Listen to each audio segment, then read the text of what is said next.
2 days ago, there was a massive victory for parents across the entirety of the country. That's because a major lawsuit that was brought forth by a mother against her school district, which secretly transitioned her daughter to another gender, well, it was settled for a cool $100,000, which is not only a major victory for this mother and daughter, but also this settlement presents parents across the whole nation with both a precedent as well as a roadmap on how to deal with school districts that secretly transition their kids. However, before we dive into the actual lawsuit as well as the cash settlement, let me back up for a super quick moment and set the stage for you properly regarding the details of this particular case.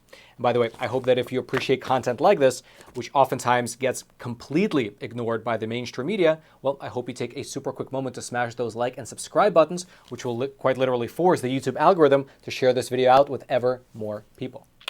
Now, to start with, back in October of 2021, there was a large-scale teachers union conference held in the city of Palm Springs, California. Specifically, this sold-out event was organized by the California Teachers Association, and it was called the 2021 LGBTQ Plus Issues Conference, Beyond the Binary, Identity and Imagining Possibilities. And on the docket for this particular event, here were some of the panels. Celebrate Harvey Milk Day at your school, policies that ensure safe and supportive schools for LGBTQ plus and all students, LGBTQIA plus generational panel discussion, and then there was one panel held at 9 a.m. on Saturday morning called Queering the Middle. And here was how this particular panel was described. Quote, "This workshop focuses on how to facilitate a successful gay-straight alliance at the middle school level through building community, LGBTQ plus education, and social activism." And during this presentation, as well as many of the others, the teachers were, for one, mocking parents over their concerns of homosexual and transgender indoctrination in the school system. And secondly, these teachers were showing the other teachers in attendance how to undermine the authority of parents, as well as the school administrators, and conceal the activities that they were actually involved in. And the reason that we know that this was what was actually discussed at this event is because we here at the Epoch Times were able to obtain leaked audio from within this conference. And here's what it said. The two teachers from Buena Vista Middle School led a workshop called How We Run a Gay-Straight Alliance in Conservative Communities, and they described the obstacles they face as activist teachers in concealing the activities of these clubs from parents. In the audio clip, one teacher advised other teachers who lead LGBT clubs to maintain an air of plausible deniability so that they can play dumb if they are questioned by parents. Quote, "Because we are not official, we have no club rosters. We keep no records," said the teacher on the audio tape, who is also an LGBT club leader. They continued, quote, "In fact, sometimes we don't really want to keep records because if parents get upset that their kids are coming, we're like, yeah, I don't know, maybe they came. We would never want a kid to get in trouble for attending if their parents are upset." Then on the audio, the other teacher backed up the first teacher, suggesting that activist teachers disguise the nature of the gay-straight alliance clubs by calling them something less obvious. She provided an example of this deception, pointing out that she avoided naming her LGBT club a gay-straight alliance. Instead, she called it the Equity Club and later changed the name to the UBU Club. Now, I can't play the clip for you because of California's one-party consent laws, but essentially, that was what the audio clip revealed. These teachers were openly bragging about hiding the truth from parents and secretly recruiting students into their LGBTQ clubs.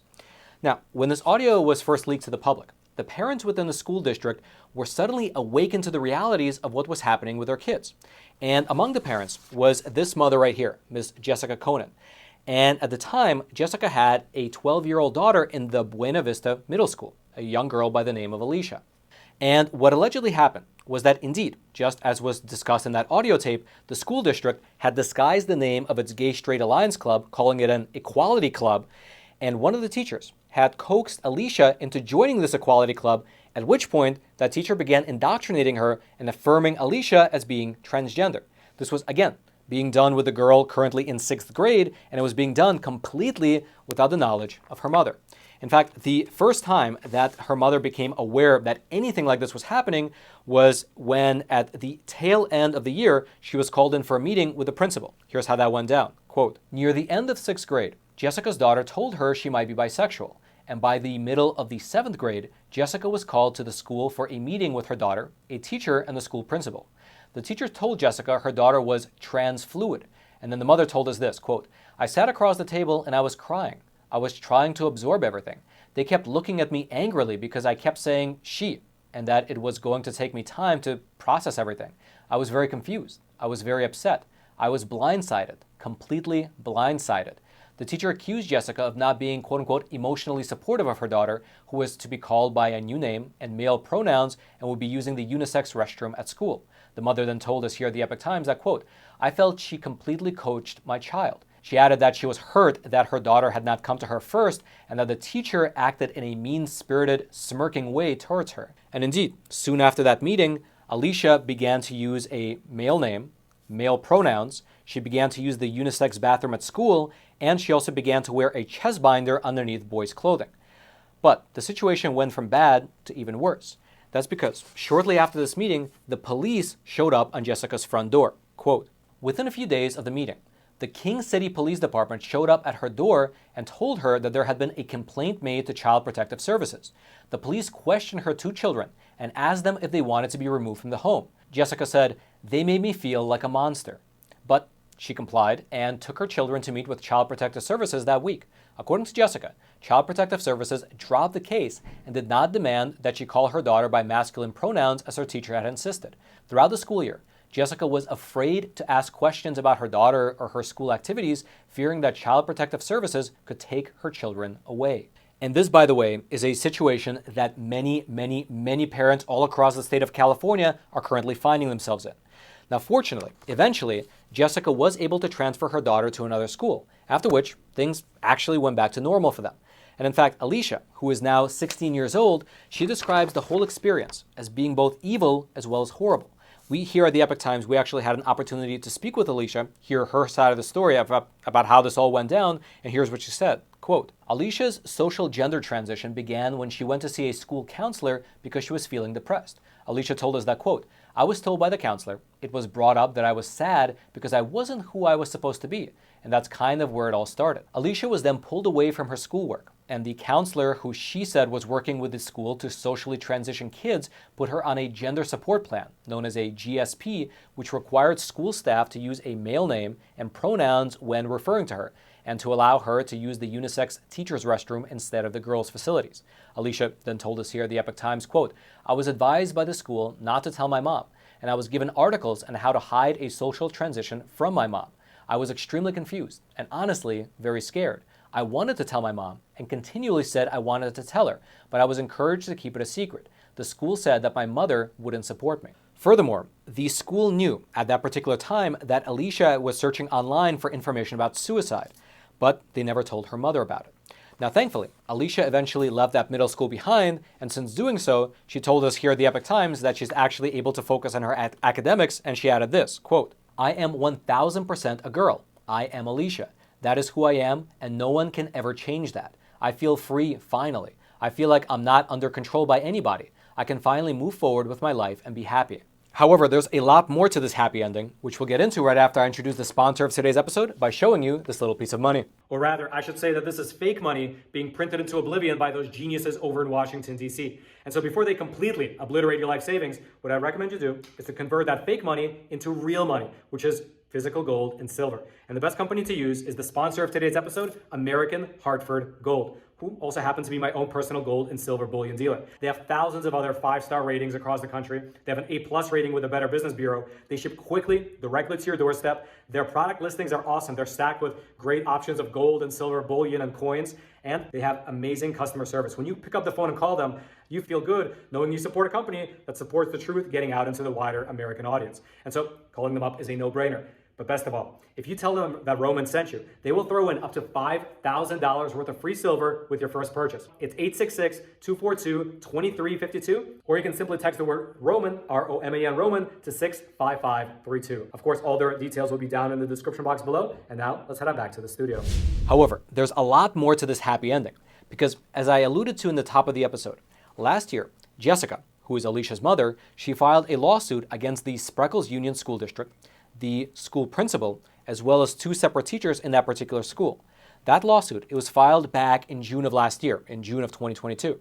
And after over a year of legal back and forth, the school district just settled with Jessica for a cool $100,000. And after the settlement came down, we here at the Epoch Times actually had an opportunity to speak with Jessica, and she not only told us that this is a good development for her and her daughter, but also it's a good development for all parents across California and the entire nation who find themselves in a similar situation. Quote, "It's a massive victory across America for myself, for my daughter, and for other parents experiencing similar situations. Our voices made a difference." She further said that the fight for parental rights in this country has only just begun, adding this, quote, "I just feel social transitioning done in secrecy is the real evil. We need to get rid of it, period. So the fight must continue." Likewise, we had an opportunity to speak with the lawyer who handled the case on behalf of Jessica, and he told us that despite the fact that within this particular settlement, the school district did not admit any fault or any liability, this ruling is still a major deal, since it is quite literally the first of its kind in the nation. Quote, "The $100,000 settlement will serve as a deterrent for other school districts that continue to propagate these policies and keep parents in the dark. As far as we are aware, this is the first time a school district has had to pay a family money for secretly transitioning their kid behind their backs." However, there is something else that's really worth mentioning here, which is the fact that this settlement is part of a much larger legal battle that's currently playing itself out in both California as well as in all of America. Because on the one hand, you have situations like this wherein a parent successfully sues their school district for secretly transitioning their kids. But on the other hand, you have the state of California attempting to punish school districts that don't allow kids to transition in secret. For instance, just last week, the California Attorney General quite literally sued a certain school district because that school district had a policy of notifying parents if their child chooses a different gender identity at school. And so, right now, schools over in California find themselves in this really weird place. If they allow kids to secretly transition, they can be sued by the parents. If they don't allow kids to transition in secret, they can be sued by the state. And as all this is happening, the only question that I have is who exactly is actually teaching these kids anything? Because the percentage of kids over in California who are proficient in math is 23%. In reading, it's about 31%. And overall, it's only 29.9% of all California students who meet the standards at their grade level. But instead of working to figure out what the root cause of this problem is and making sure that our next generation is equipped to handle the problems of this world, the current public debate is hijacked. And then we're now discussing whether kids should be allowed to secretly transition in schools or not. Meanwhile, unfortunately, many of these kids can't even spell the word transition. Regardless though, with the settlement now in place, parents across California and also across the entirety of the country have a precedent that they can reference if they should ever find themselves in a similar situation to that of Jessica and her daughter. If you'd like to go through any of my research notes from today's episode, I'll throw all the details down into the description box below this video for you to peruse. You can click on each one of those links and see the individual case files for yourself. And then lastly, if you'd like to delve a lot deeper into the subject, you're in luck. Because over on Epoch TV, we recently published a phenomenal documentary called Gender Transformation, which exposes the pipeline that exists between the school system, the medical system, and the psychiatric profession, which is quite literally leading a surge in the number of kids identifying themselves with the trans ideology. It's an absolutely awesome documentary which follows the stories of parents, just like Jessica, who found themselves powerless in this giant system, as well as the other side, the kids who already transitioned but are now in the painful process of transitioning back because they suffered so much regret. Here's a trailer for that movie. Do you think you'd be happier as a boy? My mom would never allow it. That's abuse. Oh, you can't hear me cry. See my dreams all die from where you're standing on your own. Anybody who's gone through this, it's the same thing. Sweetie, please. No. I need you to Hold leave. on. Evie, no. Where are you getting this from? We're just masquerading. When did parents become enemy number one? This is all coming from the top, the major corporations, governments, politicians. You have a pipeline that's also in the education system. So today we're going to talk a bit about genders. We are here to support you. I feel like I couldn't breathe. My aching body fell to the floor. I've talked to hundreds, if not thousands of parents. Our stories are all the same. They told my parents if I wasn't allowed to transition, I would be at risk of suicide. This was a group where they basically gathered vulnerable children and taught them that it was us against them. Would you rather have a dead daughter or a living son? That question is asked over and over again, and therapists are trained to say that. You caused my heart to bleed. You still owe me a reason, 'cause I can't figure out why. It's destroyed my health. Looking back, it made me feel even more hopeless. And then I felt down, I felt tired, I felt exhausted. Left half of my body shakes on its own uncontrollably. I'll never be the same. I was allowed to destroy my body. They never talk about how much harm is being caused. You know Joshua from Club? He says our closest family are often our worst enemies. It's separating kids from their parents. The state has decided that Evan should stay at a group home for now, for his safety. You can hear me cry, see my dreams all die. From where you're standing on your own. I miss you so much, Abby. Leave him alone. Like, this is the most important question. Why are they all doing this? If you'd like to check out the documentary in its entirety, I'll throw a link. It'll be right there at the top of the description box below. You can just click on that link and head on over to Epoch TV, our awesome no censorship video platform, and watch that movie in full. Again, that link will be right there at the top of the description box below. I hope you check it out. And then, until next time, I'm your host, Roman from the Epoch Times. Stay informed, and most importantly, stay free.